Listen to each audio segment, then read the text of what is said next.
Assalamualaikum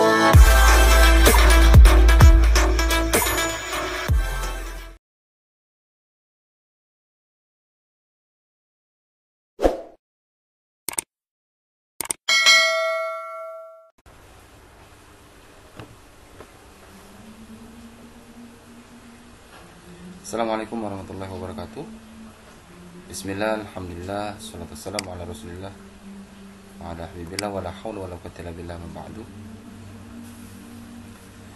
Pada hari ini kita akan membahas tentang sumber-sumber hukum Islam ya, terkait dengan pendidikan agama Islam. Apa saja sumber-sumber hukum Islam itu? Nanti kita akan mempelajari bersama. Sumber-sumber hukum Islam.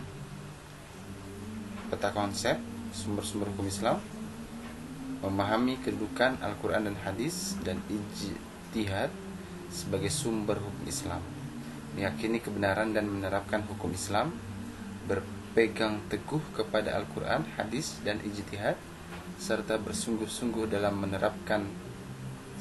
menerapkannya sebagai pedoman dalam hidup. Oke, pertama pengertian isi kandungan dan kedudukan Al-Quran. Pengertian Al-Quran. Al-Quran adalah kitab suci yang berbentuk lafaz, diturunkan kepada Nabi Muhammad SAW dengan berbahasa Arab dan bersifat mutawatir, yang bernilai ibadah bagi pembacanya. Jadi orang yang membaca Al-Quran itu hanya membaca saja sudah mendapatkan nilai ibadah di sisi Allah Subhanahu wa taala. Kemudian isi Al-Qur'an, ya, isi kandungan Al-Qur'an ada 3. Yang pertama adalah hukum i'tiqadiyah, yaitu hukum-hukum yang berkenaan dengan keimanan. Yang kedua, hukum khuluqiyah, yaitu hukum-hukum yang berkenaan dengan akhlak, akhlakul karimah, ya, ada akhlak mazmumah dan yang lainnya, ya. Kemudian yang ketiga, hukum amaliyah, yaitu hukum-hukum yang berkenaan dengan pelaksanaan syariat secara khusus, mencakup segala perbuatan para mu'allaf, ya, terkait dengan kehidupan manusia. Pengertian yang ketiga, ya, isi kedudukan Al-Quran. Pertama, sebagai sumber hukum pertama dan utama. Jadi Al-Quran ini adalah sebagai sumber hukum utama dan pertama dan utama, ya. Yang kedua, sebagai penegas di bidang akidah dan ibadah. Kemudian yang ketiga, sebagai obat penyakit rohani, ya. Ada di dalam surah Al-Isra, ya.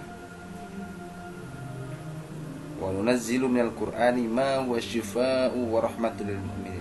Dan kami turunkan Al-Qur'an sesuatu yang menjadi penawar dan rahmat bagi yang beriman, ya. Jadi Al-Qur'an itu adalah sebagai syifa, penyembuh atau penawar. Kemudian yang keempat, sebagai pedoman hidup setiap mukmin, ya. Wa innahu lahudaw wa rahmatul lil mu'minin. Dan sungguh Al-Quran itu benar-benar menjadi petunjuk dan rahmat bagi orang-orang yang beriman.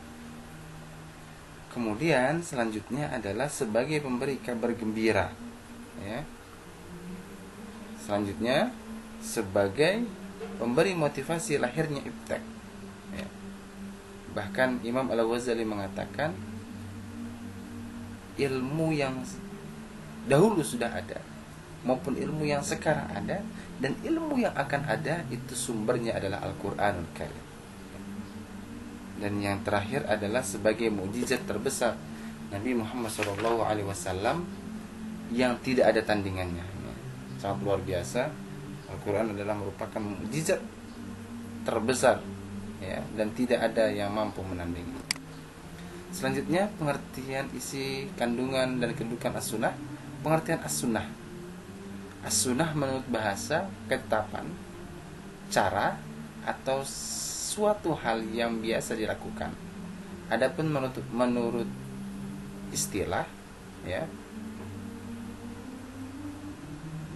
Isi kandungan Al-Quran, isi kandungan as-sunnah. Pertama, sunnah qauliyah, artinya sunnah yang berupa perkataan. Contohnya, innamal a'malu binniyat. Yang kedua, sunnah fi'liyah, artinya sunnah yang berupa perbuatan Nabi yang disimpulkan sebagai perintah atau larangan melalui larangan melalui contoh teladan Rasul. Contohnya sholat, zakat, dan haji. Kemudian yang ketiga, sunnah takririyah, yaitu sunnah yang berbentuk pengakuan dan ketetapan Rasulullah Muhammad SAW. Contohnya, ada sahabat melakukan sesuatu dan Rasulullah SAW membiarkannya. Itu sudah masuk dalam kategori sunnah takririyah. Kedudukan as-sunnah, ya. Tadi kalau Al-Quran adalah merupakan utama dan pertama dan utama, yang as-sunnah sebagai dasar hukum Islam, ya. Jadi dasar hukum atau sumber hukum yang pertama itu adalah Al-Quran, yang kedua adalah as-sunnah. Kemudian yang kedua, menguatkan dan menegaskan hukum Al-Quran, ya. Jadi di dalam Al-Quran itu ada yang kategorinya masih lemah, sehingga ditegaskan atau dikuatkan oleh as-sunnah. Menjelaskan dan merinci hukum-hukum yang masih global, ya. Sifatnya masih mujmal, masih umum, ya, dirincikan lagi oleh as-sunnah. Menetapkan hukum-hukum yang tidak ada di dalam Al-Quran, ya. Ada yang hukum-hukum yang belum masuk di dalam Al-Quran, maka as-sunnah itu menetapkan hukum-hukum yang belum tercantum di dalam Al-Quran. Kemudian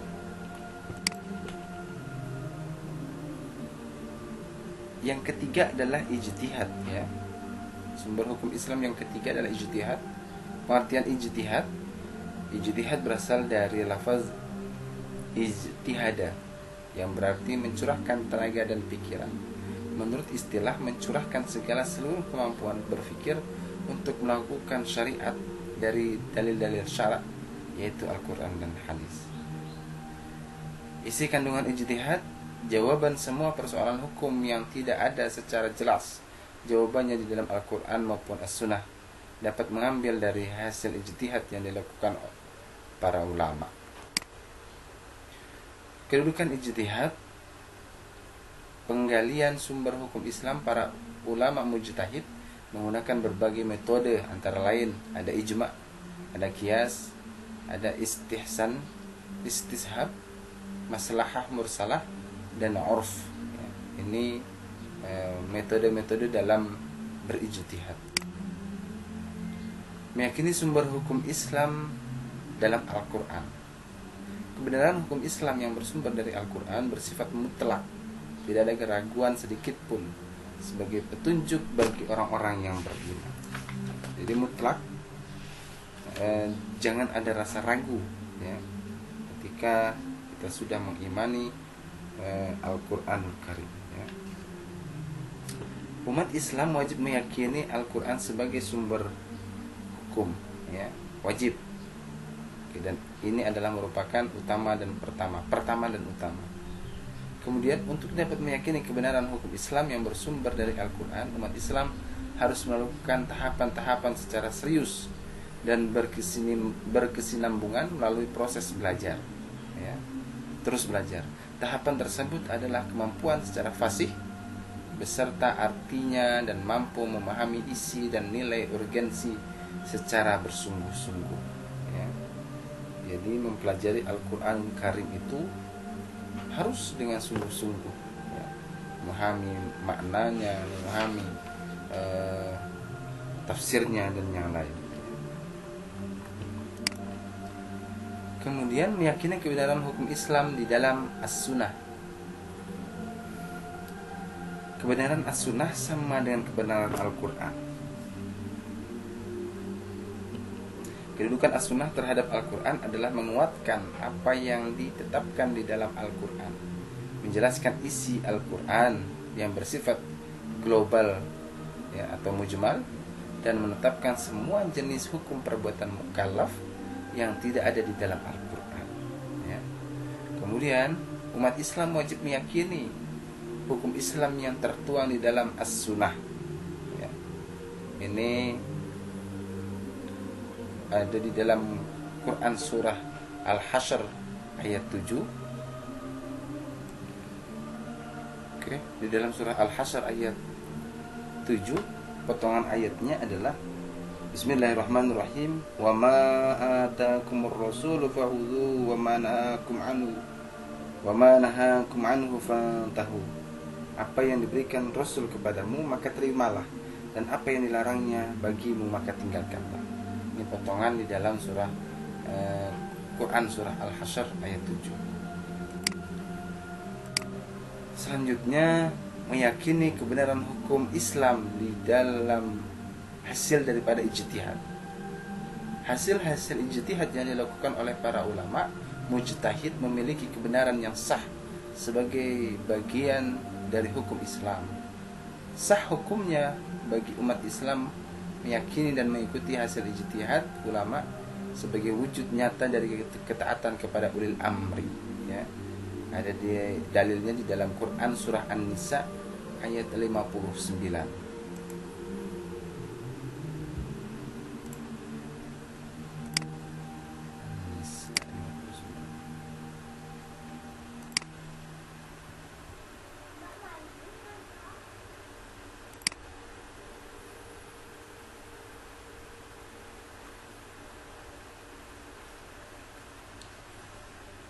A'udzu billahi minasyaitonir rajim. Bismillahirrahmanirrahim. Ya ayyuhalladzina amanu atti'ullaha wa atti'ur rasula wa ulil amri minkum. Fa in tanaza'tum fi syai'in farudduhu ila Allahi war rasul in kuntum tu'minuna billahi wal yawmil akhir. Dzalika khairu wa ahsan ta'wila. Hai orang-orang yang beriman, taatlah kepada Allah dan taatilah Rasulnya dan ulil amri di antara kamu. Kemudian jika kamu berlainan pendapat tentang sesuatu, maka kembalikanlah ia kepada Allah, Al-Quran dan Rasul sunnahnya. Jika kamu benar-benar beriman kepada Allah dan hari kemudian, yang demikian itu lebih utama bagimu dan lebih baik akibatnya.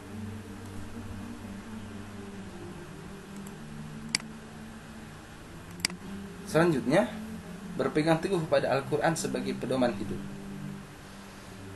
Berpegang teguh pada nilai-nilai Al-Quran sebagai pedoman hidup dalam kehidupan sehari-hari, di samping sebagai bentuk kewajiban, adalah untuk menyelamatkan manusia dalam mengarungi kehidupan di dunia dan di akhirat, ya. Al-Quran harus dijadikan imam dan landasan dalam mengarungi kehidupan. Bagi orang yang berpegang teguh pada Al-Quran, maka Al-Quran akan menjadi syafaatnya kelak di hari kiamat dan menuntunnya ke surga. Hadis riwayat Ibnu Hibban dan Baihaqi. An Abdullah ibn Mas'ud radhiyallahu anhu qala Al-Qur'anu syafi'un musyaffa'un wa mahilun musaddiqun wa man ja'alahu amamahu qadahu ilal jannah wa man ja'alahu khalfahu syaqqahu ilal nar. Dari Abdullah bin Mas'ud, Rasulullah SAW bersabda, Al-Quran itu adalah pemberi syafaat bagi orang yang berhak menerima syafaat dan memberi pembela yang jelas. Maka barang siapa menjadikan Al-Quran sebagai imam, maka Al-Quran akan menuntun ke surga. Dan barang siapa menjadikan Al-Quran tidak sebagai imam, maka Al-Quran akan menggiring masuk ke dalam neraka. Berpegang teguh pada As-Sunnah sebagai pedoman hidup. Mengikuti As-Sunnah berarti menjadikan As-Sunnah sebagai pedoman dalam kehidupan sehari-hari. Orang yang senantiasa berpegang teguh terhadap As-Sunnah sebagai pedoman hidup akan memperoleh keutamaan dan manfaat. Keutamaan dan manfaat tersebut sebagai berikut. Pertama, tercatat sebagai seorang hamba yang taat kepada Allah Subhanahu wa taala. Yang kedua, dicintai Allah dan diampuni dosa-dosa. Kemudian berpegang teguh pada ijtihad sebagai pedoman hidup. Kebenaran hasil ijtihad bersifat zanni atau tentatif. Artinya tidak ada jaminan terhadap kebenaran hasil ijtihad secara mutlak. Hal ini proses ijtihad yang berbeda-beda. Kebenaran memahami nas Al-Quran. Ada 3 kategori kebenaran umat Islam terhadap hasil ijtihad. Ada 3 kategori keberadaan umat Islam terhadap hasil ijtihad. Pertama, bagi seorang mujtahid tidak terikat untuk mengikuti hasil ijtihad sebagai pedoman hidup, karena seorang mujtahid terkena hukum untuk menciptakan hukum. Yang kedua, bagi umat Islam yang pandai ada tuntunan menjadi muttabi', bukan mujtahid dan orang awam, mengikuti hasil ijtihad secara kritis. Artinya dalam mengikuti hasil ijtihad tidak asal-asalan tetapi mengetahui dalil-dalilnya. Yang ketiga, bagi orang awam atau muttabi', bukan kelompok mujtahid, hukumnya wajib mengikuti hasil ijtihad sebagai pedoman hidup selain Al-Quran dan As-Sunnah, karena kelompok awam tidak memiliki kemampuan yang cukup untuk memahami perintah Allah Subhanahu wa taala. Nah, ini terkait di dalam sumber hukum Islam ya. Jadi sumber hukum Islam itu ada 3. Pertama adalah Al-Quran, kemudian As-Sunnah, dan yang ketiga adalah ijtihad ya. Dan di dalam ijtihad ini bermacam-macam, ada yang menggunakan qiyas ya, ada yang menggunakan ijma', ada yang menggunakan urf, dan yang lainnya. Itu kembali kepada metodenya. Oke, itu saja yang dapat kami sampaikan. Terima kasih atas perhatiannya. Allahul muwaffiq ila aqwamit thoriq. Wassalamualaikum warahmatullahi wabarakatuh.